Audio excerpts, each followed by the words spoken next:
A new year, a new channel, and a new intake of movie reviews. We promised you in 2024 you'd see a lot more current year movie reviews on the channel. It hasn't really happened, but the good news is I'm here with my second review of the year. And this one is called Nightshift. Welcome back, guys, to Fog Entertainment. Yes, it's been a poor showing so far, but I will try and make up for it during the rest of the year. And we're going to start right here with the review of Nightshift that was supposed to come out in 2023. It was actually delayed until 2024. Therefore, it counts as a 2024 movie. Now, this one was directed by Benjamin China and Paul China, two guys with the second name China, and it was also written by Benjamin China and Paul China. Are they brothers? Are they lovers? I don't know, father, son, who knows, who cares. It also starred Phoebe Tonkin, Madison Hu, and Lamorne Morris. The cast I thought was okay, considering it was a pretty low budget film. Phoebe Tonkin, who played the lead Gwen Taylor, did a good job. She was a decent actress. She was pretty attractive as well. Her character had a few twists about her, and therefore she needed a different range of emotions, and I think she did a good job of doing that as well. Facial expressions, pretty good too. My second favourite character would have been Teddy Miles, who was played by Lamorne Morris. He was the owner, or at least the manager, of this drive-in motel. He brought a comedic element to the movie. However, he was pretty much done after maybe the first 15-20 minutes. We did get him in a few scenes after that, but he didn't play a major part, and I guess as longer the night went on and the more serious the movie got, maybe they felt like they had to take this character away from that. Other than that, we had Alice Marsh, who was some young Asian woman staying at the motel. She'd fallen out with her mother, so basically she'd left home.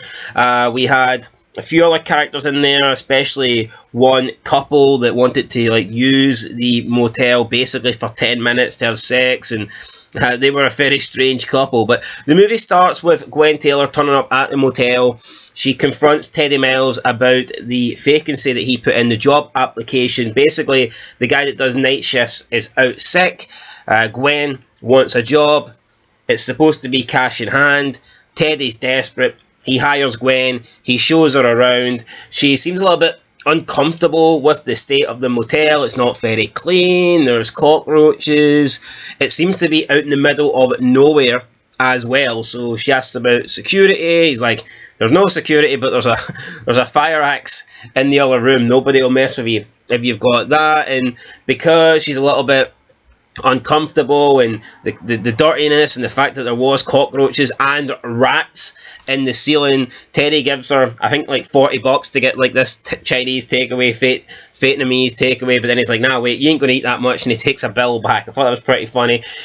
He leaves for the night because he's got a hot date. Then things begin to spiral out of control.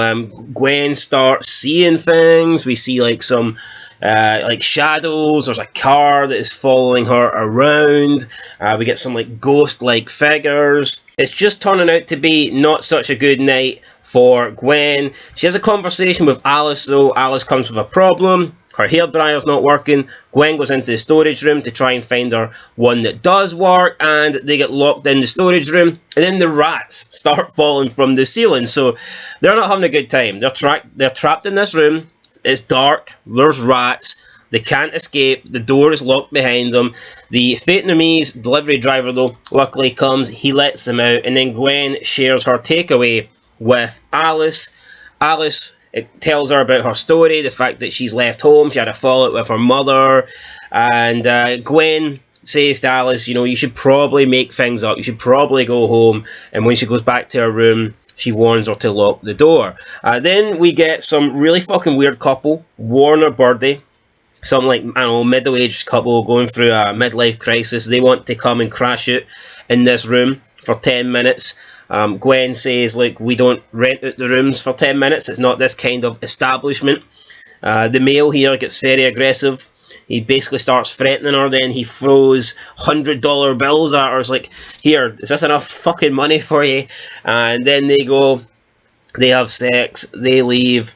We see another guy following, it looks like Gwen, in a car.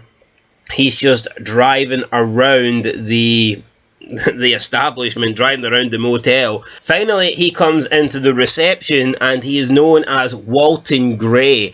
He asks for a room. Gwen uncomfortably gives him keys, but he wants to be shown to his room. So Gwen shows him to his room, and Gwen believes that this is the guy that murdered her family. So Gwen was claiming that a guy by the name of Walton Gray murdered her mother, murdered her sister, and now he is after her. So Gwen shows him to the room, and while the guy is getting comfortable, Gwen comes in with a knife and starts stabbing Walton Gray. He falls down into the corner. He's bleeding out. He pleads with her not to kill him. She says, I'm going to make you regret what you did. But then Walton Gray reveals that, look, I'm not the guy that killed your mother, your sister. I'm not a murderer. They're not even dead.